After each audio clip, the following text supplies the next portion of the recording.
Welcome, everybody, to the Tuesday edition of the Huddle Hub podcast. My name is Metal Mike, and I'm joined here, as always, with the Candy Man, the Pick Master, Mr. Johnny H. John, how are you doing on this wonderful Football Tuesday?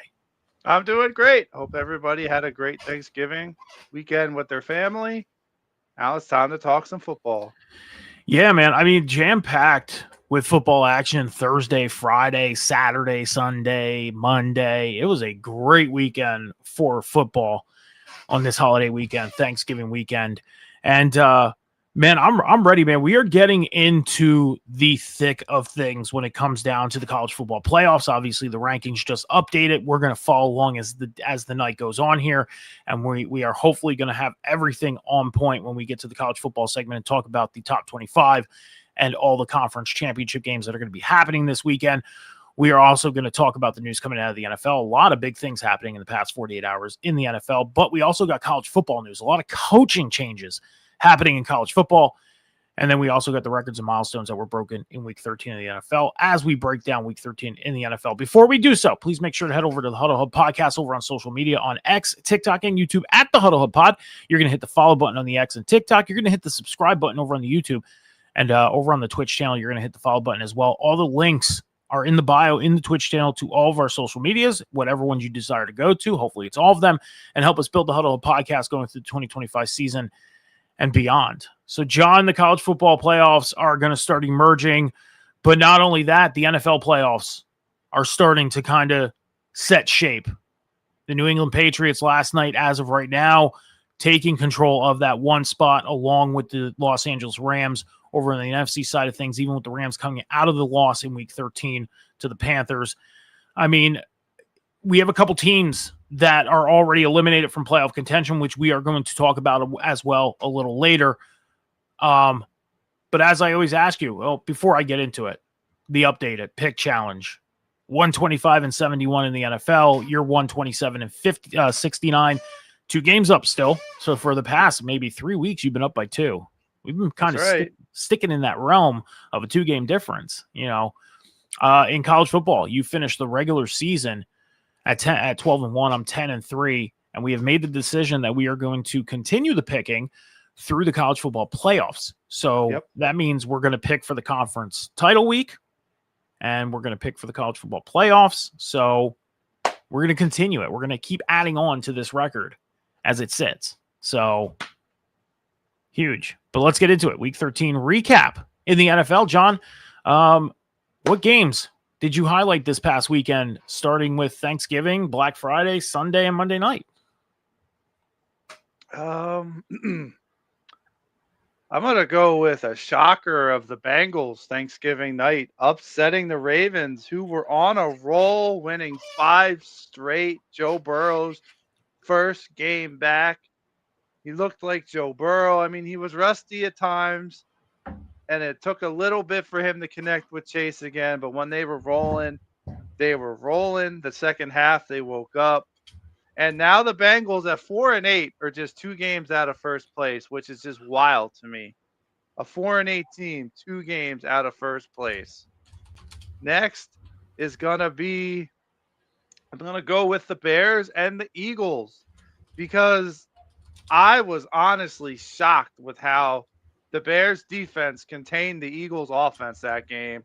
They did what they needed to do. Bears jump up to the second seed in the playoffs.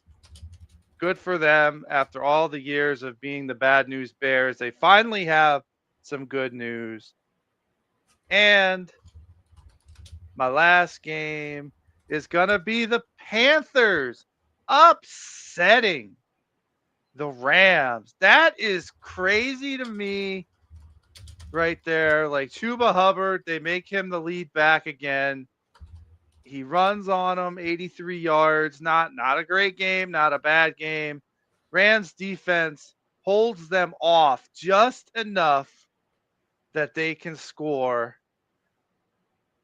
And moving the Niners and Seahawks closer to the Rams. The Rams better watch out. The West is a stacked division. Carolina a half game behind Tampa Bay at 7-6. They move closer to their South title. So big win for the Panthers. What about you, Mike? Yeah, I mean, before I get into mine, I'm going to say this. When you look at the NFL playoff picture right now, and I got to bring it up real quick because I decided not to have it up. So here we go. You look at the NFL playoff picture right now. I mean, the Patriots, they secure themselves right now in the 1 seed. Who would have thought, man? Yeah, going into this year, pretty much a half game up from the Broncos because they both have 1 loss, and I believe Denver 2 losses. Well, 2 losses, yes. New England's yet to have their bye week, so they're still New England's by technicality and scenarios and tiebreaker, all that stuff. The Patriots are only a half a game up on the Broncos. When you look at the record, you can realistically say it's 1 game, but by percentages, it's a half game. Then you get the Jaguars, who are 2 games back, the Ravens, who are 4 games back, the Chargers, who are 2 games back, the Colts, 2 games back, the Bills, 2 games back. If I was a New England fan and I was the New England Patriots, I wouldn't be celebrating just yet. The Colts, who were the hottest team in the first half of the NFL season, are starting to kind of crumble a little bit. The Patriots, they've been keeping their own all year. Not to take anything away from New England, but Buffalo coming off the big win against Pittsburgh this weekend. Pittsburgh, I mean, they're kind of out of it right now, sitting at 6-6. But Buffalo coming off the big win over Pittsburgh this weekend. Jacksonville, moving to 8-4, surprising a lot of people. I mean, Indianapolis had a stranglehold on the AFC North or AFC South at the beginning of this season. Now Jacksonville is in the lead. Well, plus the Patriots play the Bills Thursday night. They play the Ravens on the 21st. Now, those could be 2 losses, and Buffalo's right back in there. And then they close the season at the Jets and the Dolphins, who they win when they want to. Who knows if they even have a shot at those games. So they're not out of the woods yet, but they're starting to see the clearing. Yeah. I mean, the Dolphins, when you look at the Dolphins, they're 5-7. I mean, they are only a game back from Pittsburgh and Kansas City. They're only 2 games back from Houston, 3 games back from Buffalo. So Miami is still realistically in the race. Realistically. Yeah. Oh, definitely. With the way the Bills have been playing and the Chiefs have been playing, who knows? And the Steelers, they've all looked shaky at times. The Texans, I mean, they look shaky too. I mean, I think it is safe to say that the NFL playoffs, and you look at it today, you look on the NFC side of things, Bears, Rams, Eagles, Bucks, Seahawks, Packers, Niners, that's the order. That's 1-7. And then you look at, the rest of the field, 8, 9, 10, 11, 12, and I don't know who's in 13. I mean, they're considering the Cardinals in 13, but the Cardinals are out. The Commanders in 14. Yeah, they're eliminated. That's just how they place record-wise. Yeah. So, I mean, the Lions, who are 7-5 on the outside looking in, 2 games back from San Francisco. The Cowboys, 3 games back at 9. The Panthers, 2 games back. 2 games back. The Falcons are 4. Vikings are 4. Teams that are still in the mix. I wouldn't get too comfortable. I mean, realistically, unless the Falcons and Vikings can somehow miraculously win their division, I think we can safely say they're done. I don't see them making the playoffs. I think it's safe to say the Commanders are done. I think they just need to lose. I agree. Their next game. I didn't see they didn't have an E either. Yeah, they're done. They're definitely done. Yeah. I mean, they're 3-9. They do play the Vikings this week coming up on the week 14. So there's a possibility of a win there to kind of stay alive, but I'm sure they need other things to happen to stay alive. I don't think it's necessarily, go out and win. There's probably other things that need to happen for them to stay alive. But you look at this playoff, I'm going to say this right now. I wouldn't get too comfortable, even if you are the 1 seed. I mean, look at Philly 3 weeks ago. They had a comfortable lead in the NFC East, and now look at 2 games up from Dallas. 2 games. Yeah, first the Rams caught them, and then the Bears caught them, and now they're just 2 games up from Dallas. They're a game up on Tampa. Yeah, they got to watch what they're doing. Like, even as a 49er fan, 7 seed at 9-4, I'm still a little nervous about that because you got some teams that could creep in there and steal that from them. So, I mean, look at the Colts. Look how comfortable the Colts were 3 weeks ago. Now they're in second Yeah. place of their division. So if I was a Exactly. Patriots fan, if I was a Rams fan, your team may be as good as they are. I still wouldn't get too comfortable. I wouldn't, because anything can happen. Anything. Especially in the West, man. The Rams only have a 1-game lead over 2 teams. So Yeah. they're gonna have to really watch what they do. And they play Seattle coming up on Thursday night, I believe. Not this Thursday, but next Thursday. Lions or Cowboys. Lions and Cowboys are this Thursday. No, I mean I said not this Thursday. On a Thursday night game. Yeah. On a Thursday night game. Yeah. Yep. But my games of the week, my first shout out of this week is the Bears and the Eagles. Bears, man. I mean, they are on point. That offense, that defense, I mean, they know how to control a game. You look at the time of possession of that game, the Bears obviously had more of a time of possession. That's the key. You want to control that ball as much as you can. If you have a 40-minute time of possession and the other team only has 20, that's good on you. As long as you have the lead, you are controlling that game. And Chicago, they have figured out, and shout out to Ben Johnson too, man. He went into Chicago and really just turned this team around overnight. Yeah, I mean, holy crap, man. Well, it was already built. It was just poor coaching. Like last season, I said I could see the Bears going 8-9, or 9-8. And your our third in the Huddle Hub, Cam, laughed at me when I made that prediction. I was just a year off. That's so. I mean, hats off to him. Hats off to Ben Johnson. Hats off to the Chicago Bears. I mean, they are playing great right now, and I'm happy for them. I am genuinely happy for them. Am I mad at the loss against them from Friday afternoon? A little bit, but I'm not so mad. Why? Because it's nice to see the Chicago Bears doing what they were expected to do last year, and they went out and revamped their whole offensive line, which they needed to do. Exactly. And it's been successful. They got a surprise 2-headed monster. Yeah. Nobody saw Kyle Monangai and DeAndre Swift, both 100-yard games. Monangai coming. Exactly. No. Kyle Monangai has a bright future ahead of him if they keep him rolling. So hats off to Chicago for going into Philadelphia and doing what they did inside the Link on Black Friday. That was a hell of a performance by them. Number 2, the Panthers over the Rams. Nobody's seen the Panthers going in and doing this to the Rams. Nobody. Yeah, and the Panthers. Agree. I mean, Cam said it on Sunday. He said that the Panthers are going to have to go in and I quote, play perfect football. And the Panthers did just that. They went in and played perfect football. You know, and to get Chuba Hubbard back into the mix in the running back position and doing what he did. I'll say this. I have Rico Dowdle on my roster in fantasy. And was I a little upset at first? Yes. But at the same time, it was like, I'm happy for the Panthers for what they were doing. Same here. And that's that. I mean, it's nice to see the Panthers go and make a run for the NFC South and make a run for the playoffs. This year. They are a very pleasant surprise. And they're doing everything that you're expecting them to do. They are progressing and they are showing improvement to what they want to focus on. And the receiving core out in Carolina is a really good one, too.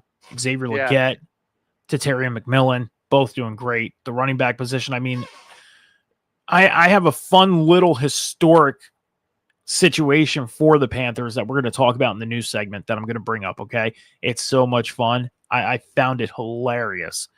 And then my last game, I would have to say the Bills going out and getting back on track and taking care of the Steelers, 26-7. I mean, that Bills team, man, if they could continue doing what they did to Pittsburgh this past weekend, then I would sit and think that the Bills might be back into talks for Super Bowl contention if they continue it. It's all about repetition, and it's all about to keep doing what you're doing to get to where you want to be. The Bills are 8-4. They're 2 games back from New England. They're not too far off. That's why I say, New England fans, I get it. Your team is good, and they're doing good things, but don't get too comfortable. Don't. Because things can change at the drop of a dime. They can. So that's recap of week 13. That's what we got for you, John. Some records and milestones that were broken this week. First one is Josh Allen from the Bills, quarterback of the Bills. He has accounted for 30 offensive touchdowns this season, 19 passing and 11 rushing. It's his 6th consecutive season with at least 30 touchdowns, breaking ties with Peyton Manning, Brett Favre, and Aaron Rodgers for second longest streak in history. Drew Brees has 9 seasons to where he had accounted for 30 touchdowns. So he's 3 seasons away from catching up to Drew Brees, and he has to do it consecutively. So Christian McCaffrey, he is on pace to becoming the 4th player in the Super Bowl era to lead the NFL in scrimmage yards 3 different times, joining Hall of Famer Thurman Thomas, Eric Dickerson, and O.J. Simpson. So Christian McCaffrey, bounce back year for him. Huge bounce back year for him. He's not on the cover of Madden this year, so Saquon's feeling the effects of that this year, but he'll be clear next year too. Yeah. Trey McBride, tight end of the Cardinals, he surpassed Jimmy Graham for most receptions by a tight end in their first 4 seasons all time. Jimmy Graham in his first 4 years had 301 catches. Trey McBride has 309 currently in his career. Not only that, it was also his 14th consecutive game with 5 or more receptions, moving him 1 game behind Travis Kelce, who did it back in 2018. He had 15 straight games with 5 or more catches. So if Trey McBride goes out this weekend, the Cardinals, they end up playing the Rams. So Trey McBride catches 5 or more passes against the Rams, he will tie with Travis Kelce for consecutive games with 5 or more catches. So, yeah. And it's going to be considered the longest streak. Devontae Adams, he is 3rd all-time now, and this is the 3rd time in his career reaching 14 touchdowns in a single season. He is now, he's 3rd all-time. He's up there with Jerry Rice. He's 4. Let me get this right. Okay. Devontae Adams is 4th all-time with catching 14 touchdowns in a single season. Okay. He's behind Jerry Rice, who did it 6 times in his career. Randy Moss and Terrell Owens both did it 4 times in their career. So if Devontae Adams decides to play next year and he catches 14 touchdowns, he will tie with Randy Moss and Terrell Owens. So a couple more here. The Buffalo Bills, they hold the record as a visiting team for the most rushing yards inside Acrisure Stadium. So the Buffalo Bills are the first visiting team to have the most rushing yards with 244 yards. Oh, wow. Yeah, 244 rushing yards from Buffalo, and now they are in first place as far as teams going into Acrisure, which is the Steelers Stadium. Got some news on Acrisure Stadium that we're going to talk about in a little bit during the news segment, okay? Aaron Rodgers, quarterback of the Steelers, today is his 42nd birthday. Did you know that? No, I didn't. Yeah, it is his 42nd birthday, and this past weekend, he became the 5th player in history to pass for 65,000 yards in his career. So Aaron Rodgers making the record books in his birthday weekend. Drake May, he tied for 3rd most consecutive games in a single season with at least 2 touchdown passes and a completion percentage with 75% or higher. That ties him with Matt Ryan, who did it back in 2016. So he's getting up there, man. He is Hall of Famers. Yeah, he is. I mean, it's crazy. Last one, Matthew Stafford. He is on pace to becoming the oldest player to win league MVP because he is in the MVP talks right now. So he's on pace. If he wins it, he'll be the oldest player to ever win MVP. That would be crazy. Kind of makes you want to pull for him now. No, because I think Jonathan Taylor and Jackson Smith-Njigba deserve it more. Okay. Because it always goes to a quarterback. Let another position player have it. It's not the most valuable quarterback award. I mean, that was going to be my question because the Jonathan Taylor talk has kind of calmed down a little bit because the past 2 games, he really hasn't really been highlighted. He's kind of calmed down. He's kind of, I don't want to say slowed down, but the Colts have really calmed him down in their struggle. Calling. Colts struggle and they calm down Jonathan Taylor. Are they related? Gee, what do you think? I mean, yeah, that's definitely he's the workhorse guy, man. Oh, they're undefeated. They're undefeated this season when he scores one or more touchdowns. So exactly. So, and they're like 1-3 in games where he doesn't score a touchdown. I mean, that's 58 crazy. yards against the Chiefs, that's not acceptable. No. Not at all. 85 yards against the Texans. I mean, Yeah. I'll credit that to the Texans defense because he had 21 carries that game, so they legitimately shut him down. But I still think he's slowed down a bit, but I still think he should be the front runner, either him or Smith-Njigba. Yeah. But that's all we got for records and milestones. John, let's get into the news coming out of the NFL. Okay, let's do it. Moving fast and furious here tonight, so that way we can get into the college football talk because we got a lot of college football stuff to talk about tonight. As my phone just keeps going off. Like, Jesus. I should just not have this thing next to me during shows. I shouldn't. Like, I don't need it. I don't use it. I have everything I need right here. So, Justin Herbert, quarterback of the Chargers, he fractured his hand in Sunday's game against the Raiders. He underwent surgery yesterday. It is not determined yet whether he is going to play Monday night against the Eagles or not. So Justin Herbert is kind of up in the air right now to be starting against the Eagles on Monday night or not for the Chargers, but he had surgery yesterday. Well, they're in trouble if he doesn't. If anybody can play through that, it's him. He's a tough guy. Yeah. Shedeur Sanders, he is named the starter for the Week 14 game this week. So I think it's safe to say that Shedeur Sanders is the starter for the Browns moving forward. I like what they're doing. They gave Dylan Gabriel like 6 games. Then he got hurt. Now they're going to now I hope they give Shedeur his fair share of games too, so they can really accurately compare the two against each other and see where they're going to move forward. With seeing Shedeur in the past 2 or 3 games now, though, do you think Shedeur is doing better decision-making than Dylan Gabriel has in his starts? He's doing about the same. The difference is he's got a better arm than Gabriel, so he's throwing the ball downfield more. And he takes chances. For the most part, I think they're about the same. Okay. That's fair. Sauce Gardner, cornerback of the Colts, he left the game against the Texans on Sunday with an Achilles injury. It is determined that he does have an Achilles strain. It is not a tear, and he is going to be a week-to-week decision on whether he will play or not in that Colts defense. So big loss there for the Colts. Big loss. Adam Thielen, he was waived yesterday by the Vikings and decided he's going to continue playing football, and he signed with the Steelers today. So Adam Thielen goes from Minnesota. They waived him, and now he's a Steeler.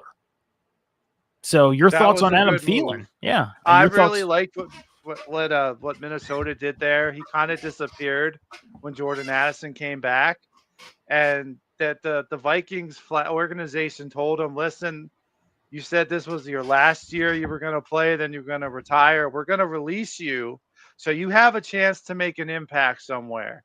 So I love that they did that for him, and they just didn't hold him hostage his last year. And I like the depth move by the Steelers. I feel like they need a solid number 2, and Thielen could contribute to that. Yeah, I mean, is it safe to say now that the Steelers made a huge mistake getting rid of George Pickens? I don't know, because they got DK Metcalf, so yeah. I feel like it kind of evened out. They're just an average football team overall. Yeah.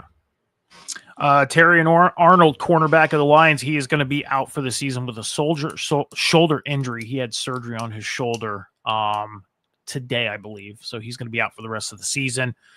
Kevin Patullo, offensive coordinator from the Eagles. It was announced that his house was vandalized on Saturday with eggs and rocks following the Eagles' loss to the Bears on Friday.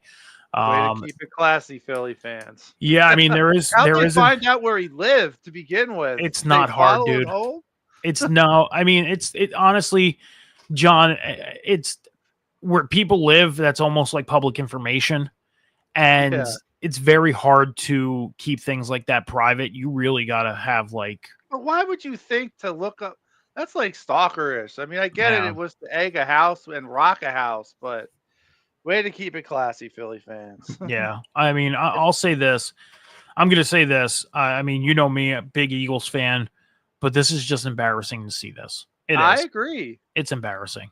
I mean, and I know it's not the whole base. It's just a couple or a group of knuckleheads, but you're still making the whole fan base look bad. It is. I agree with that. It is. It makes the fan base look bad, for you to go and egg and rock a house of an offensive coordinator, and you don't even know if he's realistically the problem. Yeah, exactly. You don't know that. I mean, he could be calling plays that are good. And again, and we talked about this when the James Franklin firing happened. The players on the field need to go out and produce. The players need to go on the field and produce. It's not all about what the coach calls. Like, if the players aren't producing the play calls or the plays, what can you do? I get it if he calls, stupid play after stupid play, like on 3rd and 9, run the ball, 3rd and 8, run the ball. If that's a continuous thing, yeah, it's stupid. It's something to be pissed off about. But if he's making play calls that are good play calls and the players aren't producing, how is that his fault? And then you go egg and rock his house? That's embarrassing. I'm embarrassed. I'm embarrassed. It's ridiculous. Meanwhile, Ben Johnson, he went viral for his no shirt video. Did you see that thing? No, I didn't. Yeah. So after the game on Friday, he went in and celebrated with his team, as they should. They got a big win. And he got so excited, he tore his shirt off. And you remember that hot dog place, the Wiener Circle? They gave away free hot dogs earlier this year because the Bears won a big game. No, but I think you mentioned it earlier. I mentioned it earlier this season. Well, they decided that they were going to give the whole city of Chicago free hot dogs on Tuesday. That's awesome. So, I like that. Yeah. So if you were in the Chicago area, go get yourself a hot dog tonight. They're probably still open. I don't know. I don't live there. I don't know either. That's a ways away. Yeah. From us. I have no idea. Yeah. Amon-Ra St. Brown, wide receiver of the Lions, he did not practice these last 2 days. He is dealing with an ankle injury that he suffered early in the game against the Packers on Thursday. It is yet to be determined whether he will play tomorrow or not or Thursday against the Cowboys or not. So that's a huge, huge injury for the Lions. If he doesn't play, Jameson Williams is gonna he's gonna eat and probably have a big day again, like he did Thanksgiving. Yeah. Darius Slay, cornerback of the Steelers, him and the Steelers have decided to mutually part ways. So Darius Slay is no longer a member of the Steelers. Michael Bagley, kicker of the Colts, he was also waived. So he is no longer the kicker for the Colts. He's gone. It makes sense that they cut Slay because they just brought in Asante Samuel Jr. So they sure did. That makes sense. Yep. Plus, they had to make room for Adam Thielen to join the team. Yeah. A couple games were flexed coming up in the next couple weeks on December 20th. Your birthday, sir. Yeah, my birthday. The Packers and Bears game was moved to 8:20 p.m. So it was an earlier scheduled game. It got moved to the late game. And the Eagles back from Lancaster in time to catch that. Well, there you go. And the Eagles and the Commanders game was moved to 5 p.m. I'll probably miss that one. Yeah. So 2 games that were flexed for December 20th. A couple more things here, John. I got 2 fun facts, and then I got one thing to talk about. The first thing is Ben Roethlisberger, former quarterback of the Pittsburgh Steelers. He went on his podcast this past week, and he talked about the field conditions that the Bills and the Steelers dealt with on Sunday. They were pretty bad field conditions. Considering the fact that the Bills went in and dominated the way that they did, it was still bad field conditions. And he went on to say that he does not think that Pittsburgh University should play in that stadium anymore because Pittsburgh University shares the stadium with or the Steelers share their stadium with University of Pittsburgh. Okay. But the University of Pittsburgh, they only get about 20,000 fans, and it looks empty most of the time because of the fact they don't fill the stadium. And he recommended that the University of Pittsburgh, there's an area on campus that they can actually build their own stadium that can fit 20 to 25,000 people. He thinks that they should do that, and it would look better on TV for them. So I just want to get your thoughts real quick on what you think about college teams and NFL teams sharing stadiums, and do you think that this is a good decision by Ben, like a good take by Ben Roethlisberger due to the fact of the field conditions? I think it's a great take by Ben Roethlisberger. I mean, if they're only bringing in about 20,000 fans and they have the room to make their own stadium, might as well just go do it. Like, I don't have a problem with college teams sharing NFL fields at all, especially if there's no room on their campus for a stadium. But if Pittsburgh has the room, might as well just build their own. Like, I completely agree with what he said. Yeah. I mean, I'm for it. I mean, Pitt. I think it's something that the University of Pittsburgh should really consider. And you got to look at it this way. I mean, you look at how their season's going right now. They're not having a bad season, but they make a bowl game. They're going to get a decent amount of money. And yeah, you want to try and use that for the transfer portal and bring guys in to play and make your team better. But what about your stadium? Why don't you get facilities that can accommodate your football team? If you have the practice space, then make a game space. Get your own stadium. That way you don't have to worry. Because let's put it this way. Say the Steelers play on a Thursday night. It's very rare we see the Steelers play on a Thursday night. Yeah, it is. But say we see the Steelers play on a Thursday night, then that field's got to be prepared for Pittsburgh University, and that could be affecting them on a Saturday. And sometimes they play on a Friday night. So that could be affecting them. So I think Pitt University should really consider building a stadium. 20,000, 25,000 people, like Ben said. Pack it out, make it look good on TV. Why not? Two more things real quick. First off, the teams that are officially eliminated from playoff contention. We talked about it earlier, but I'm going to cover it one more time. Giants at 2-11, Titans at 1-11, the Saints are 2-10, Cardinals 3-9, Raiders 2-10. They are officially eliminated from playoff contention.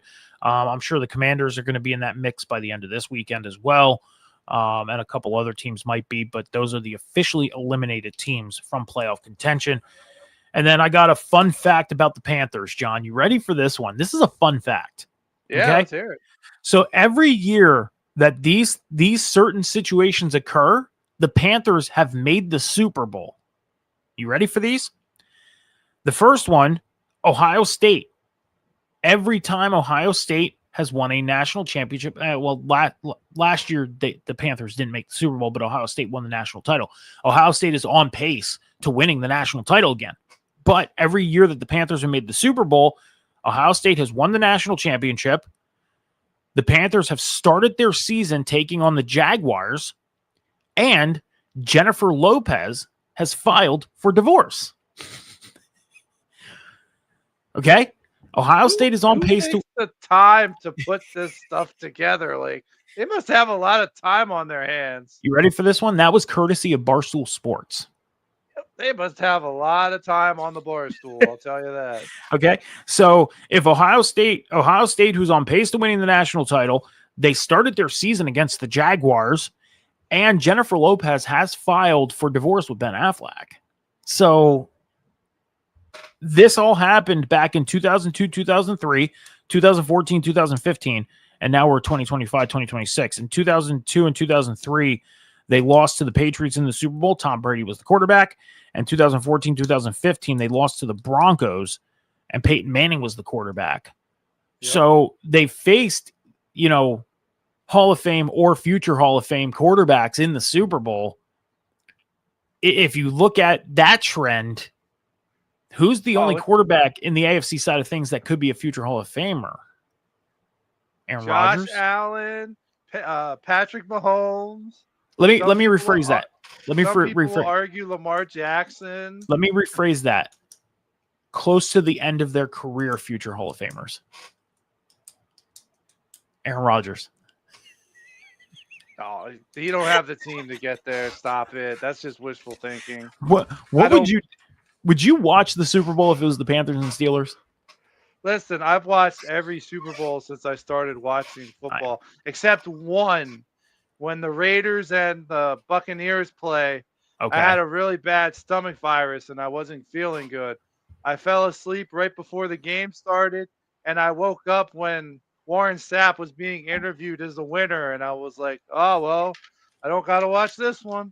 The only Super Bowl that I missed was the Seahawks-Broncos, when the Seahawks went in and completely annihilated the Broncos. Yeah, and the reason why – boring game. The reason why I didn't watch that game was because I knew the domination that the Seahawks were. I was like, there's no way Denver's going to win this game. No point of even watching this. I watched the halftime show. I turned it on to watch the halftime show, but I was like, it's not worth watching this game. It's not. And I probably watched 10 plays, and I watched the Seahawks celebrate. That was it. Didn't watch the game. I didn't even catch any of that Bucks Raiders one. I fell asleep right before the game started and woke up right after it ended. This wasn't meant to be. The Bucks Raiders one was in 2003, and Yep. I was a junior in high school, and it was the first time I ever went to a Super Bowl party. I'll leave it at I that. was graduated. I graduated in 2002. I was graduated. I'll just leave it at the fact that I was at a Super Bowl party and I was a junior in high school. I won't mention anything else. So Okay. yeah, I knocked a couple back. Let's just put it that way. I was safe. I didn't drive anyways. Everybody drank while they're in high school. Stop it. Everybody does. Most people have drink when they're in high school. Yeah. All right, John. Well, that's all we got for the news coming out of the NFL. We will have more for you on the Sunday edition of the Huddle Hub podcast at 10:30 a.m. Eastern Standard Time this Sunday. We're going to take about 30 to 45-second break here on the Huddle Hub podcast. We'll be right back with all the college football stuff right after this.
All right, so make sure you're heading over to all the Huddle Hub Podcast social media pages over on X and TikTok at the Huddle Hub Pod. You're going to hit the follow button there, and you're going to hit the subscribe button over on the YouTube at the Huddle Hub Pod. You hit the follow button on the Twitch channel. All the links to all of our social medias are in the Twitch bio. You can go ahead and click on whatever one you desire. Hopefully, it's all of them, and you can help us build the Huddle Hub Podcast through the 2025 season and beyond. We're posting pretty much every day over on the Huddle Hub Podcast social media, so go check it out. It'd be greatly, greatly appreciated if you go do that. John, we're in the holiday season, man. I can't believe how fast 2025 is gone. And I just want to say this real quick. I mean, every year goes fast nowadays. That's what I was about to say. Yeah. It's the same thing every year. Just right after Thanksgiving hits, and everyone's like, "Oh, I can't believe we only have 30 days left." Yeah. But before we get into all the college football stuff, I just want to say that that everyone here at the Huddle Hub Podcast wishes everybody a safe and happy holidays. And if you're going out and partying, don't be afraid to call somebody. Don't be afraid to, ask somebody to give you a ride. Be safe at parties, whatever you're doing, and just have a good time, man. I mean, we're at the end of 2025. We're going into 2026, and driving in the weather today, John, we got snow and everything like that. Obviously, we're in the same area, about 20 minutes apart, 15 minutes at that.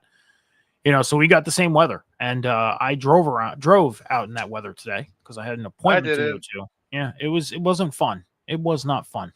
It wasn't. And yeah, I dread driving in snow, even though I've lived the whole life in it. But I don't. Snow doesn't bother me. Yeah.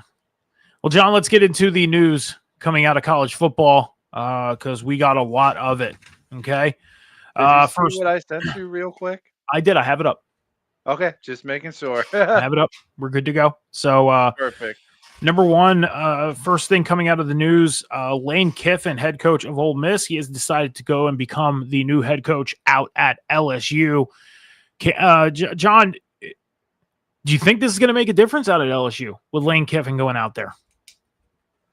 You know what? I don't think it will. Like, I get it. He's had success in college, but when you look at it, his bowl record, he's only 4-4 in bowl games. Like, I get it. He can win college games, but he's only won 4 out of 8 bowl games. Like, to me, you just let your coach go.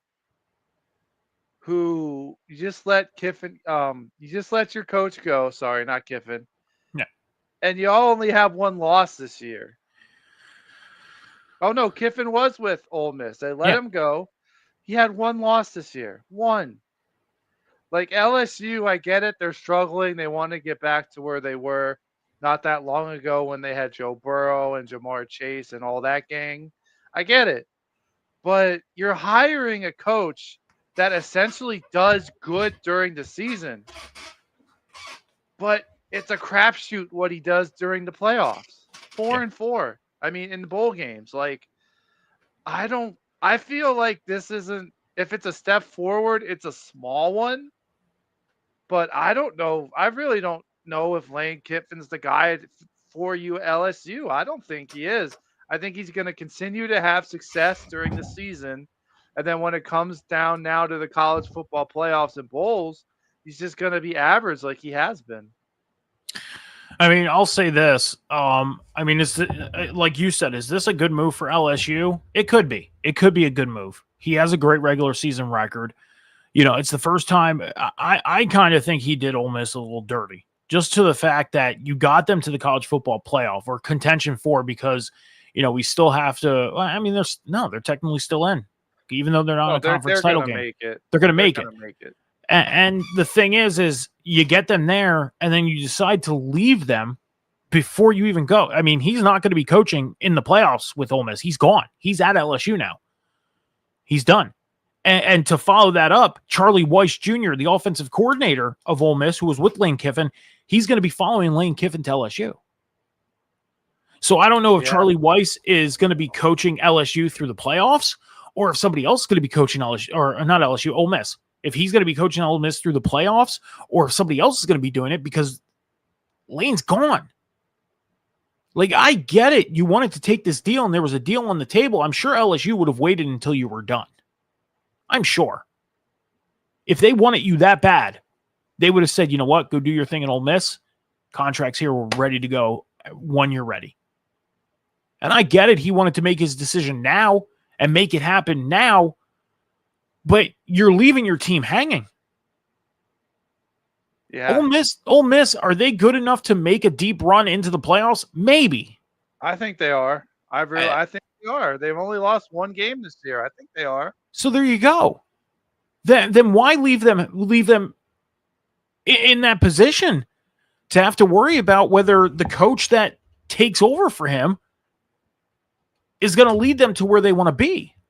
Why? He must have been really unhappy there because he got out of there the first chance he got an offer that he was looking for. How unhappy can you really be when you're talking about players in a press conference that you're looking to go after in the transfer portal? He's already scouting a wide receiver from Ole Miss. I forget which one he mentioned in his press conference. It was one of the key wide receivers, though. Yeah, but you don't know what goes on behind the scenes or who he has to deal with within the school itself. So it's like whether it's the athletic committee, the alumni committee, or whoever else has their hand in football, like he just might not like the atmosphere of the college. He might not like the area of the college. Who knows? But what we do know is, and I'm not trying to make excuses for him, I don't agree with him abruptly leaving too. I actually forgot that he wasn't released and he left on his own. Yeah. But yeah, I think he should have finished off this year too with them and then made the jump to LSU. Yeah. Because, I mean, LSU, unless they gave him an ultimatum, like you either leave now or we're hiring this guy, I don't see a logical reason as to why he would just abandon an 11-1 football team. Yeah. So, I don't know. But Ole Miss has made a decision that their new head coach is going to be Pete Golding, the defensive coordinator. So he's getting a promotion to head coach. So I'm guessing he's going to be the one to coach Ole Miss through the college football playoffs and moving into 2026. He's going to be the head coach in 2026, but he's probably going to be the head coach moving forward through the playoffs. So Pete Golding, he got a promotion from defensive coordinator to head coach. Alex Golish, he's the head coach out at South Florida. He is now going to be coaching at Auburn in 2026. He's the new head coach out at Auburn. So, I mean, Auburn maybe taking a step forward there. I mean, what he did with South Florida this year, turning that team around a little bit, maybe he can go help Auburn. Who knows? Yeah, I mean, Go ahead. Auburn needs a jump start, They man. do. They haven't been Auburn since Cam Newton was there. I mean, heck, what were they? They were 5-7 this year. Only one win in conference. Like they just missed going bowling. So maybe this could help be the beginning of an Auburn turnaround. Who knows? Yeah. We'll to see. Jonathan Smith, head coach of Michigan State, he was fired this past week or on Monday, or no, Sunday he was fired. Pat Fitzgerald, head coach of Northwestern, he is expected to become the new head coach out at Michigan State. So they already have a head coach lined up out at Michigan State after firing Jonathan Smith. So Northwestern's going to be looking for a new head coach because theirs is leaving. So Mark Stoops, head coach of Kentucky, he is expected to be fired sometime this week. He's yet to be fired, but he's expected to be fired out of Kentucky this week. So a couple teams making decisions. It's almost, this kind of reminds me of what the NFL. It's we want to win now, so we got to bring in the guy that can help us do that. You know, Bob Chesney, head coach of James Madison. James Madison finding themselves in the they're in the rankings this week. They're number 25 as part of the update. He is now going to be the head coach out at UCLA. So that's a good upgrade. I mean, he only lost one game with them and had a perfect conference record. Yeah. I mean, hey, if he wants to take a chance at a bigger school, he's earned it. Like, I don't have a problem with a smaller school coach trying to make a name for himself. Let's see how he does. Yeah. Will Stein, the offensive coordinator out at Oregon, he is expected to become the new head coach out of Kentucky. Kentucky, as we just talked about, Mark Stoops is expected to be fired. Well, Will Stein, the offensive coordinator at Oregon, is expected to become the new head coach out of Kentucky. So that's a step up for him. Nice promotion. I mean, yeah. Look what he did for Oregon. I mean, Oregon's sitting right now at what, number 4, 5, number 5 right now, and in the college football playoffs, basically. So, and he's part of that. Had that nice young offense out in Oregon, and now he's going to be able to go build a team out of Kentucky. So Kentucky is looking to make an upgrade for 2026. Yeah. You know, Kalani Sitake, he's the head coach out of BYU. He is the leading candidate to become the new head coach out of Penn State. So Penn State isn't necessarily looking to stick with the interim right now. They're looking to move forward and bring in the head coach out of BYU. I mean, a lot of people are questioning this move, John, because BYU, yeah, they're 11-1. They're 11th in the rankings. But the question is he going to do better than James Franklin did? Because apparently he has problems in big game situations as well. So a lot of people, I like the move, to be honest with you. Like, I think he made a name for himself as BYU. Like you said, 11-1 in the Big 12 Conference Championship. Let's see what he can do with the Penn State school, a bigger school. But I honestly like this move for Penn State a lot. I want to see how it turns out. Yeah. I mean, again, we'll definitely have to see what happens. I mean, there is a lot of questions about whether he's going to be able to come in and advance this team or not. But the only way we can find out is for it to happen. Can't do worse than this year. I mean, he could, but they were 6-6. It's a good reboot point. They didn't have a winning record. They didn't have a losing record. They were perfect 6-6, 500. So let's see if we can move them forward. Yeah. Two more things here, and this is player news. Number 1, famous rapper Tuzi. Okay, and I'm looking this person up because I never heard this name. I mean, John, you know me, I'm a metalhead. I listen to metal. I do listen to rap and hip hop, but I listen to a lot of old school stuff. Early 90s, NWA, Snoop, Dre, Eminem. Yeah, the old good stuff. Rap. You know, I'll flat out say it, the good rap. I mean, this guy, he has 3.9 million listens a month on Spotify, which is one of the biggest music places to go to nowadays to listen to music. But he is committed to play football at Syracuse in 2026.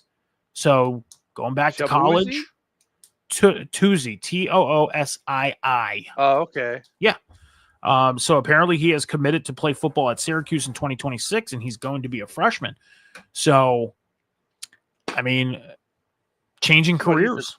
He's a basically. teenage rapper? I mean, I'm guessing I didn't really get to do too much research on him. I don't know who he is. 25 years old. Wow, that's an old freshman, man. Yeah. Yeah. He's mean, kudos to him for going to college. Like, I'll never say that's a bad decision from anybody, but 25-year-old freshman, I feel like he's going to be behind the curve a bit.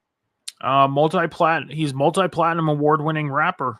And he is committed to go play out at Syracuse. So I'm half surprised Coach Prime didn't get him to join the circus at Colorado. I mean, not everything has to happen out of Colorado, John. Yeah, but it usually does. Yeah. Last thing, top quarterback prospect, Jared Curtis. He decided that he's going to sign with a new team on Wednesday. He has yet to announce what team it is. But John, when he made his first verbal commitment earlier this year, it was to Vanderbilt. Then in the middle of the year, he changed his commitment to Georgia. Okay. But now there's talks that he is planning on recommitting to Vanderbilt. Because now they're good. Yeah. I mean, what it is. Now he didn't think they would be good at the beginning of the year, so he jumped to Georgia. And now they're good, so he recommitted. Yeah. I mean, I get it. I understand that you want to, I guess, go to a team that's good. I mean, that's probably every player's plan. Some players have the plan of staying close to home. So maybe that plays a factor because you got to look at it. Vanderbilt and Georgia. Vanderbilt is in Tennessee. Georgia's right underneath. I mean, they're kind of close. So he's kind of staying in the southeast region of things. But I mean, talks are that he plans on committing to Vanderbilt tomorrow. So we'll have to see a lot of top commitments. A lot of top players are starting to decommit, recommit, decommit from teams and then going back and recommitting to the team they originally decommitted from. There's a list of players. Reason why this guy is on the notes is because he's the first one that came up on my feed. And then I seen the list of like 74 players and I'm like, yeah, I'm not taking all these notes. That's not happening. We'll be here all night. Yeah. It's not happening. So being a top prospect at quarterback to commit to Vanderbilt, then decommit and go to Georgia, now decommit out of Georgia and possibly go back to Vanderbilt. You know, I thought it'd be a little fun to talk about just due to the fact it's like, yeah, you thought they were going to be crap. So you went to Georgia and now you see in Vanderbilt, your original commitment's good. And you go back. So he must have really wanted to go to Vanderbilt to begin with because he'd get more exposure at Georgia. Yeah, probably a bigger quarterback competition too than at Vanderbilt, but he must have really wanted to go to Vanderbilt originally. I can almost guarantee he gets red. I think he'll get redshirted at Vanderbilt. Oh yeah, everybody redshirts their freshmen for the most part. Yeah. So, all right, John, let's talk about the top 25, the final top 25 update, and then we'll get into the conference championship games. John, let's run it down real quick. Ohio State, they finished at number 1. Indiana finished at number 2. Georgia finished at 3. Texas Tech 4. Oregon 5. Ole Miss at 6. Texas A&M at 7. Oklahoma 8. Alabama at 9. Notre Dame 10. BYU finished at 11, Miami 12, Texas 13, Vanderbilt 14, Utah 15, USC 16, Virginia 17, Arizona 18, Michigan number 19, Tulane 20, Houston 21, Georgia Tech 22, Iowa 23, North Texas 24, and James Madison number 25. John, if you had to pick one or two teams from the top 25 list, which one or two teams are you most surprised to be on this final top 25 of the 2025 season? Oh, hold on one moment. Let me relook over the list here. Which teams would I be surprised? Well, What let's teams? see. What teams surprise you the most for being on the top 25? Well, I'll tell you what, at the beginning of the year, I didn't expect to see Virginia, Arizona on the list. I didn't expect to see Georgia Tech on the list. I didn't expect to see Iowa on the list. I mean, anybody who's not North Texas at the beginning of the year, anybody who's not a usual suspect, you know, Yeah, like Vanderbilt would be a surprise to be on this list. But I mean, for the most part, going into the conference championship week, I think I would say Iowa's a surprise because they're 8-4. And I'm honestly surprised Georgia Tech didn't fall off the list. Because they had their future in their hands and they blew it. I mean they even moved up after that loss from Georgia, I which is know. And crazy. and I'm gonna go up a bit higher. I'm surprised that Texas only moved up 3 spots after beating Texas A&M. Yeah, They were at 16, now they're 13. I thought for sure they would have cracked the top 12, but I think to me that's the biggest surprise of all is has Texas didn't jump up farther. I'll say this. And you're going to be surprised by this as I run down, and I'll do this in order. My first team that I'm surprised is Oregon. With their young offense and the changes and the turnover they had this year, I didn't expect them to be here. I didn't.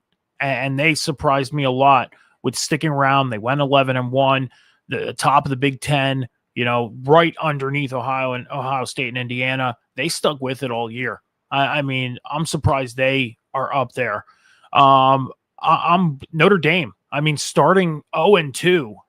I mean, I know they weren't big, significant losses, but they lost. And they just stuck around this top 25 all season, all year. And they didn't go away. 10-game win streak. I'm surprised that Notre Dame didn't move into the top 5 with what they did. I get it. One game less than the other teams or the same amount. They're 10-2. Other teams are 11-1. But when you look at this list, you have Vanderbilt, Utah, Virginia, Tulane, all 10-2. North Texas and James Madison, 11-1 at the bottom of this list. And Notre Dame, who's 10-2, is at the top of this list at number 10. I'm surprised Notre Dame stuck around this thing after losing their first 2 games. Am I surprised that they're like, would I have been surprised if they would have been back in after the 10-game losing streak? No. But for them to climb the mountain the way they did, I am completely surprised. And they made a quick turnaround after those first 2 losses, go on a 10-game win streak and hop up there. BYU's another one. Vanderbilt, definitely. And I'm with you. Virginia, Tulane, Houston, Iowa, North Texas, James Madison, all finishing off in the top 25. Great for them. And again, bright future ahead for a lot of these teams, hopefully, because, I say it all the time. It's about the recruiting. It's about what teams do. It's all about that rotation. And now you got the transfer portal. And you can make your teams a whole lot better by going into that transfer portal and saying, hey, Yeah, you come can. here. You want to come play for us? Let's go make a run and make this school look good. And that's why college players aren't so jumpy about getting out of college after year 4. They stick around sometimes for year 5 because they're making just as much money as they would as a rookie in the NFL. Yeah, that's crazy. I don't know if I agree with that. Them getting paid to play college football. Well, I mean, you gotta think of this way too, John, is the fact that they get asked to do promotional stuff. They get the endorsements and all that stuff. I mean, some of these guys are sponsored by Nike and hotels. It's just football players that are getting paid though. What about the college basketball players, the college baseball players? I think they do get paid. Swim team, the softball, the hockey. What about all those other sports? I believe all the other ones do get paid.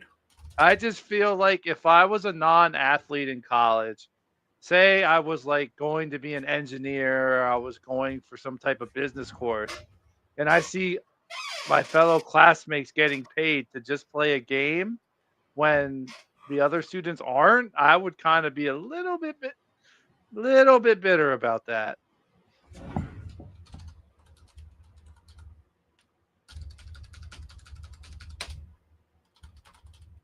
And I know some people think that the transfer portal is ruining football. I feel like they should only have one window and not two. Just get it all done in one shot. I don't feel like it's hurting college football like some people do, but it's definitely not your grandfather's college football where guys pretty much stayed at their college. Okay. Now it's just like if you think you got a better chance or if you don't like how the school's going, you leave. It's like I can understand their argument, but I don't feel that it's ruining college football. So how they base this on paying the players is by their name, their image, and likeness, and also their NIL deals that they make. They also get things like as far as like name, image, likeness for through NIL. That's for the NIL deals. Name, image, likeness, NIL deals. Their endorsements, autograph signings and appearances, video games, athletic scholarships, school to player revenue sharing. Top players do earn millions. Average earnings are lower, which could be in the thousands. And money varies by the sport. Football players, especially quarterbacks, are earning some of the highest NIL compensation packages. Now, college basketball, they do get paid, but one of the highest payments. And here's the thing: is football gets paid the most. The top tier college players get about $171,000 through NIL deals a year. So, 100. Yes. You top tier P4 conference men's basketball player average get 171,272 through NIL deals. I believe that is through a year. A much lower average is 15,800 per year existing for players at other schools. Highest earners can secure multi-million-dollar deals for transferring to different schools. So depending on what school you go to, you could be in the millions. See, I don't think that's right. Like that's for basketball. College kids who are playing a sport should not make more than people working real jobs. Like, yeah. But if their name is being used for big professionals, but not college, John, if their name is being used for big organizations, you know, you're slapping their say Nike decides to go out and make a shoe for the top quarterback in college football right now, or the top basketball player in college basketball, you're using their name. Their name has value. They are a top prospect for the NBA or the NFL or Major League Baseball, anything like that. Like if they're a top prospect, they're going to get paid for their name. Plus, it's all about, you know, if they're using the name. For example, John, if a company was using your name, you deserve to get paid. And that's that. And if it's a big multi-million-dollar company, then I would be negotiating your payment. And that's what these players are doing. Through video games, through endorsements, through big, you know, companies, all that stuff. So, and what's crazy is, and I see your point on this, some of these guys and girls are making as much money or more money than they would be in the major leagues, Major League Baseball, NFL, WNBA, NBA. They're making just as much or more. Well, let's and that's take why out they're Major staying. League Baseball out of there because they have the highest contracts. They play their top guys crazy amount of money. I will say this one last thing before we get into the conference championship games. Okay. A lot of college players are sticking around for their fifth year or full term because not only because of the fact that, well, I mean, they're making just as much money as they would in the major sports. Okay. I would too if I was getting paid. But think of it this way too, is they're staying in school for another year to continue education and to make a plan just in case things do not work out. But they shouldn't be bribed in to the do majors. so. They should just want to do that. That's the point of going to college. I mean, the thing is too, John, let's say, you know, you went to college to get a degree in some high-tech computer thing and you had companies seeking you out. What are you going to do? you're going to negotiate your pay. College Yeah. football wants to use these players' names for endorsing college football. Well, if the players' names are going to be used, then they need to get a cut as well because their name is being used. But that's different, though. You're talking about you're getting ready to leave college. You're looking for a job. This company wants me. This company wants me. This company wants me. What do you got? What do you got? And what do you got to offer me? Yeah. That's after the college is over. That's not during. Not necessarily. It can be while they're still in school. Yeah, but I don't know too many kids who would work full time and go to college. And there's companies that will say, look, you come work for us. We'll pay you right now. So that way we have you locked up for when you graduated and we'll pay the rest of your tuition. That happens. You know what I mean? So it's the negotiation tactic. And some of these football, basketball, baseball players, I think it's smart for them to kind of secure themselves, because what if going to the NFL, MLB, NBA, WNBA doesn't work out? Well, then they're good. They're good to go. They're set. They're kind of building their nest egg just in case. But that's why you have a fallback plan. That's why you go to college, so to learn something. So if what you want to do as a pro athlete doesn't work out, or God forbid you blow out your knee or hurt your ankle as a basketball player that you can't play again, you can fall right back on your degree. You're not wrong. You're not wrong. That's the whole point of going to college. You're not wrong. I can agree with you on that point, and we can have this conversation probably all night. Yeah, we definitely could. We can. and at the end of the conversation, your points are going to be valid, and I'm sure my points are valid as well. Yeah, I completely understand where you're coming from with your points too, with endorsements and likenesses and all that. Mm-hmm. I completely get it. There's two sides of every coin, so there's many. So, all right, John, let's get into the conference title games. Starting off with the Sun Belt Championship, we got Troy heading out to take on James Madison. John, who do you got between Troy? What do you got? Oh, God damn it. It sucks when you don't have ranking, because and James Madison's ranked. So let me start this over. They're 25th. Yes, I know. I see that. Let me start here. All right. John, let's get into the conference championship games going on this weekend. Starting off with the Sun Belt Championship, we got number 25, James Madison, playing host to Troy. So, John, what do you got on Troy and James Madison? I think James Madison is just going to run away with this. Their defense has been amazing. They're fifth in the nation against the run also, and 10th in the nation of points per game. Whereas Troy, I feel like at 8-4, yeah, they earned the right to be there, but they're lucky to be there. They don't stack up against James Madison, and this should be an easy one for James Madison. Yeah, I agree with you. I think James Madison, the way they're playing this year, this will be a great closeout to the season for them. I mean, when you look at the college football playoff and how it's built, I mean, there's that number 12 spot that usually gets filled in by one of the bottom tier teams, like James Madison, or maybe Georgia Tech might sneak in there. I'm just saying the bottom tier teams. I'm not saying necessarily Georgia Tech gets in. But they usually take one of the teams that win one of these lower conferences to give them an opportunity to go in and have a shot at the college football playoff. And who knows, maybe James Madison going out and beating Troy will punch their ticket to getting into that because they win their conference. So we'll definitely have to see. For the Conference USA Championship, we got Kennesaw State heading in to take on Jacksonville State. John, what do you got on Kennesaw State and Jacksonville State? Give me one moment.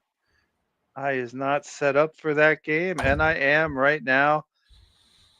I don't know. We got a 9-3 Kennesaw State taking on an 8-4 Jackson State Gamecocks. I mean, statistically speaking, I feel like Kennesaw State has the better offense, at least in passing. But I think the big difference is going to be Jacksonville State's run game. Okay. Their leading rusher has more than twice as much rushing yards as Kennesaw State's. And to be honest with you, I think that's going to be the edge that puts Jacksonville State upsetting Kennesaw State and taking home the Conference USA Championship. I'm going to say this. Last year, when the college football game came out, Kennesaw State was one of the more popular teams for players to use.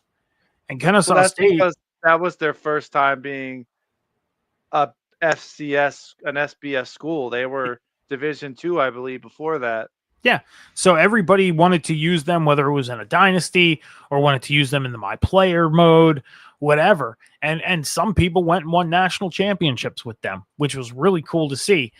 I think the popularity of Kennesaw State from last year, just involving the college football game, to making it to their conference championship has been awesome for them. And I'm going to say this right now, as much as Jacksonville State may or may not be the favorite in this game, I would really see Kennesaw State go out and take care of business and win this ball game.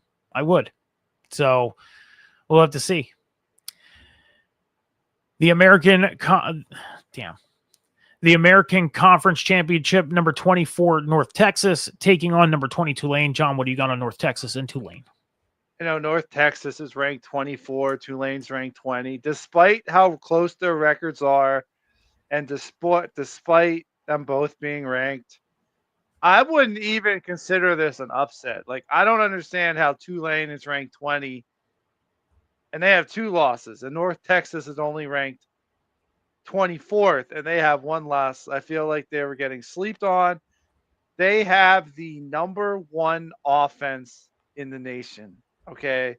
They are killing it. The number 2 passing offense in the nation. And I think that's going to be the difference. I think that their quarterback, Drew Mestamaker, is going to throw all over the Tulane defense. I mean, the kid's got 29 touchdowns and 4 interceptions. He takes care of the ball. And I think that's going to be the big difference, is that high-power passing attack. So I'm going with North Texas for the upset as far as rankings go. John, I was reading yesterday that North Texas, we talked about like the lower end school getting that 12 seed for the college football playoff. And North Texas, for the most part, has been a top favorite to take that last spot. And just like James Madison, I mean, if North Texas goes out and wins this game, I mean, I think that could secure their position of getting in and taking that 12 spot. I think the big question would be is how far can North Texas go if they get an opportunity to get into the college football playoff? Because when you look at who they would play, they wouldn't play a 1, 2, 3, or 4 seed. They would play the 5 seed. And right now that's Oregon. And if Oregon sticks at the 5 seed, do you really think North Texas can go out and take care of Oregon? Defensively, no. But I would love to see. I feel like that game has a potential to be a shootout. Like I said, North Texas has the number 1 passing offense. I'm sorry, the number 1 offense in the nation. And I believe a top 5 passing attack. I can't remember what I said, but I would love to see a shootout between North Texas and Oregon, but ultimately they're not going to be able to keep up. Their defense isn't going to be able to stop Oregon's offense. All right. Well, we got the Mountain Conference. The UNLV is going to be taking on Boise State. John, what do you got on UNLV and Boise State? Well, despite you jinxing Boise State at the beginning of the year, I think Boise, yeah, you did. That was your first jinx. But I think Boise State, believe it or not, I think the 8-4 Boise State Broncos are going to beat the 10-2 UNLV Rebels. Boise State has a top 30 offense and they're 32nd on defense. Why is that going to make a difference? Because UNLV's defense is terrible. They're 118th overall, 113th in passing yards per game allowed and 102nd in rushing yards per game allowed. They allow 175 yards per game. Now I know this isn't the same Boise State as it was last year. There's no Ashton Genty and all that fun stuff.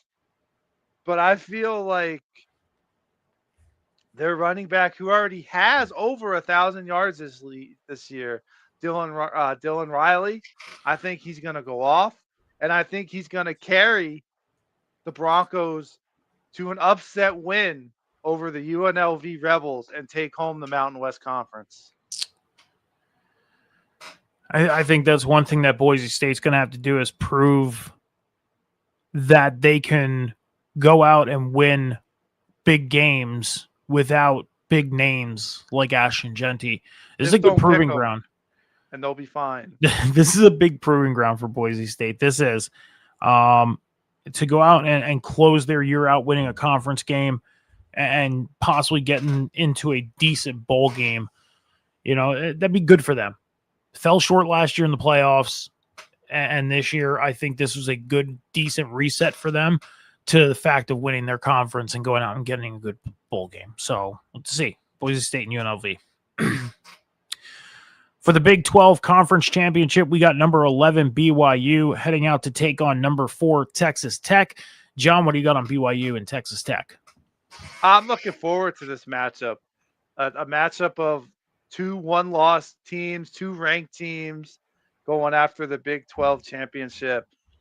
And to be honest with you, as much as I love Brock Mayer as quarterback for BYU, I don't think BYU is going to take this game. BYU has 1 loss this year, and that was to Texas Tech. And it wasn't a 3-point loss or a 1-point loss. 1-point score.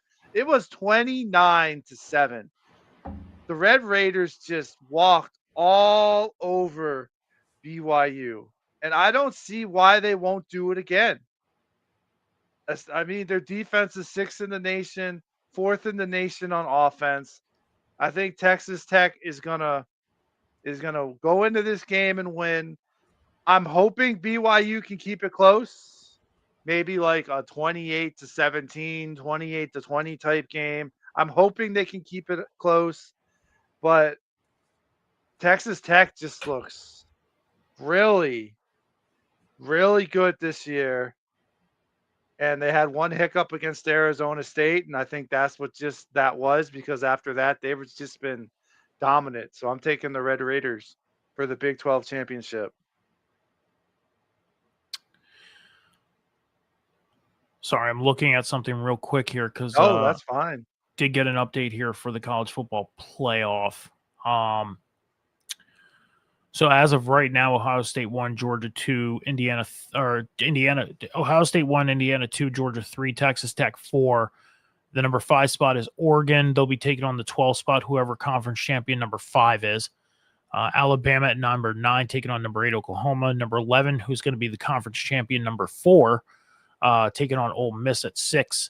And then Notre Dame's 10, taking on Texas A&M at 7. Now, this isn't the dead set college football playoff. This is something that we'll have hopefully next week. Because we don't know who the conference champions are yet. That's going to be the determining factor. But this is some breaking news, and it is official that Lane Kiffin will not be coaching Ole Miss in the college football playoff.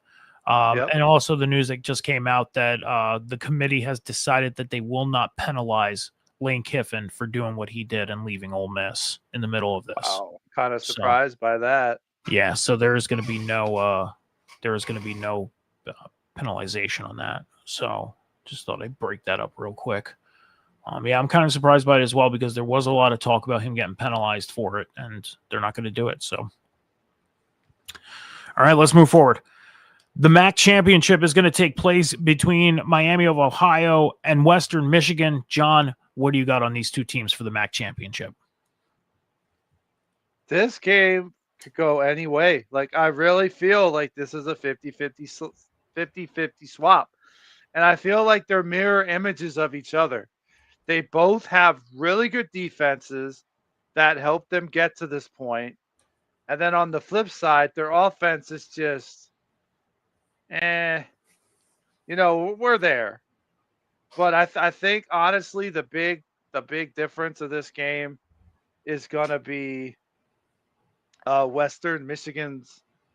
Sorry, did I say that right? Yes. Yeah, Western Michigan quarterback Brock Lowry, because not only can this guy do it through the air, but he leads the team in rushing with 875 yards and 14 rushing touchdowns. He is a dual threat player that they have to at least have somebody spy, keep an eye on him to make sure he doesn't run and do his thing. I think he's going to be the big factor on offense for Western Michigan. And Nadeem Tucker, the defensive end for Western Michigan, has just been nasty this year with 12 sacks. I think that's going to be the difference. Is going to be that the X factor quarterback of Lowry. He's going to pull up the Western Michigan Broncos through. All right. Okay. All right. The ACC championship game takes place when Duke heads out to take on number 17 Virginia. John, what do you got in the ACC championship? Honestly, Duke is 7-5, and they're in the ACC championship because of their record and how they got in over Miami, how they got in over SMU. I don't understand. I get it. They beat Georgia Tech earlier this year, so they got the tiebreaker over them. But I feel like Miami should be in this game and not Duke. I would like to say I would really like to see Duke put up a fight in this game. But, I mean, this is the surprise conference championship game. Let's be honest. And I don't know. I just feel like Duke's defense isn't going to be able to keep up with Virginia's offenses. Virginia's a top 35 team in offense and defense, so their offense can back up their defense. And I just feel like Duke should not be in this game. And they're going to show why they shouldn't be in this game when they play Virginia, and Virginia walks out the ACC champion. I'm with you. I'm completely surprised Miami didn't get the take in and over Duke. I mean, Miami, even though they had the 2 hiccups, still, the way they bounced back and finished off the year strong, to not get the vote in is highly surprising. And this just goes to show that the ACC is still that conference that kind of, I don't want to say pushed to the side. I really don't want to say overlooked. Yeah, it was wide open this year, I'll tell you that. It was very wide open, but they still don't have a solution of determination, I should say, on who should be playing for conference title games and who should be making a playoff. And it all goes back to, and I'm sorry for bringing this up, but this all goes back to 2 years ago. I'll tell you what, if Duke or Virginia, whichever one of them wins the conference, do not make the playoffs, that there's something wrong with that pitcher. I don't care if it's 7-5 Duke. The ACC champion should be in the playoff. They're one of the Power 4 conferences. So we'll see what happens in that scenario. So I want to see real quick because I'm kind of curious on what they mean by like conference champion 4 and conference champion 5. Well, there's 5 conference championships that make it. I'm assuming 1 through 3. Yeah, it would be the SEC. Well, I'm just talking about conference. 10. I'm talking about conference champion 4 and 5 because there's those slots that say conference champion 4 and conference champion 5. What conference are you determining out of? Because whoever they determine. But that's what I mean. Are you taking from the Big 12 or are you taking not from the Big 12? Are you taking from the Sun Belt? Are you going to take from the American Conference? Are you going to take from the ACC, the MAC? Figure out who they think is the strongest Like, and who they think is the weakest. why would you not think the ACC is above the Sun Belt, American, Mountain, MAC? It's almost like they're adding the ACC into those conferences and not considering them a big conference when the ACC I don't know. I is think I clearly a would big take conference. North Texas over both Duke and Virginia, to be honest with Yeah, you. I'm just saying. Like, how does the ACC get looked at the way they do? Because they're not a power conference anymore. They're not. Look at the conference championship. Yeah, They are a weaker. They're becoming on the level of the Big 12. yeah, You have Virginia and Duke in the conference championship. yeah. They're not. They're slowly losing that power conference spot. Well, all right, we got 2 more conference championships to talk about before we close things out. First one, we're going to talk about the SEC championship. Number 3, Georgia heads in to take on number 9, Alabama. John, what do you got on Georgia and Alabama? This game intrigues me because Georgia has 1 loss, and that 1 loss was to Alabama. And it really intrigues me to see if this was a fluke game or not. I mean, Georgia goes into this game with the 41st offense and the 13th defense, and Alabama is basically the same. They're mirror matching them, the 53rd offense and the 12th defense. So this game, I feel like it's going to come down to whoever either makes the least amount of mistakes or whoever makes the last mistake. I could see Alabama winning this game. I had to think about my thought there for a second. I really like what Ty Simpson's doing. He has great ball control. He doesn't turn the ball over a lot. And I think that despite their lack of rushing game, the Alabama will find a way to win this game. They beat them earlier in the year. And I feel like that Florida State loss really woke them up. I mean, yeah, they lost another game after that later on to Oklahoma, but that was a 2-point loss. Okay, I feel like Alabama's just been on track ever since. So I'm going with Alabama this game. I think I'm going to go Alabama too. As much as I'm not a fan of Alabama, I mean, you look at this SEC title matchup and you got Alabama, who has had a great defense this year. I mean, that defense has always stood out to me when I would see them on TV. Georgia has, even now at number 3, and we talked about this all year, staying out of the big spotlight, not a lot of media coverage and not a lot of talk about them. They're just going out and playing football. This could be the conference title game of the weekend. And it's set up to be. It's Georgia. It's Alabama. It's the Bulldogs. It's the Crimson Tide. This is an SEC championship game. Yeah, it is. And just the aura that surrounds this game, this could be the game of the weekend. And I was going to say, hey, you never know. Duke and Virginia can end up being the game of the weekend. BYU and Texas Tech could be the game of the weekend. Hell, even North Texas and Tulane could be the game of the weekend. But this is the SEC championship. This is the Bulldogs and the Crimson Tide. This is Georgia and Alabama. This is classic SEC football. And just thinking about that gets you excited. Just thinking about it. So, let's see what happens in this one. Big game. All right, last conference championship to talk about before we get out of here. So, John, we got the Big Ten championship taking place between number 2 Indiana and number 1 Ohio State, the 2 top teams in the nation battling out for the Big Ten championship. What do you got on Indiana and Ohio State? I mean, this is what college football is all about, man. Number 1, Ohio State, 12-0.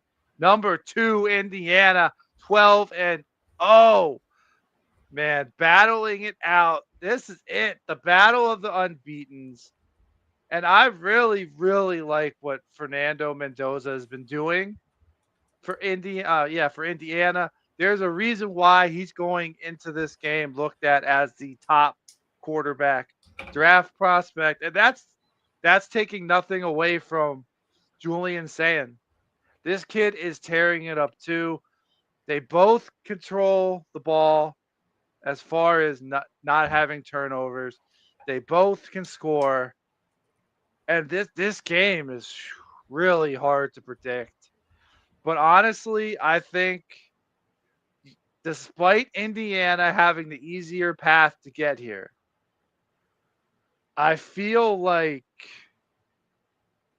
Ohio State's offense is just a little bit worse than Indiana's offense. Indiana's offense is 5th in the nation, and their defense is 4th in the nation to counter Ohio State's 5th defense in the nation. It's going to come down to offense. It's going to come to who does not turn the ball over or which defense creates that turnover. And I'm going to be cheering like crazy for Indiana in this game. And my gut says Indiana. This game could go any way. I'm going Indiana, and I'm putting my faith in that Hoosier defense. Just like the SEC title game, the Big Ten title. Number 1, number 2, undefeated. Who's walking out with that first loss? Who's going into the college football playoff knowing that they could have went into this thing as the number 1 team in the nation and possibly clear their possible path? Last year, we've seen all the first round bye teams lose in the second round. Crazy. Which was nuts. Whether it's Indiana or Ohio State having that first round bye, hell, if they both have the first round bye, I can see the possibilities that if they are on opposing sides of that bracket, that come January, conference or national championship Monday, we can end up seeing these two there. It's possible. It is possible on January 9th that we see these two teams playing in Miami Gardens, Miami, Florida. I will say this. If it came down to home field advantage, Ohio State would have that. But guess what? Home field advantage is out the window because games are now in neutral stadiums. So we're going to find out who that would take away home field advantage from both teams. Now it's time to play football. And when you look at the brackets right now, they are on opposing sides. Good. They are on opposing sides. That's how it should be. Good. Yes. If it'll let me bring it up real quick. I don't want to agree to this.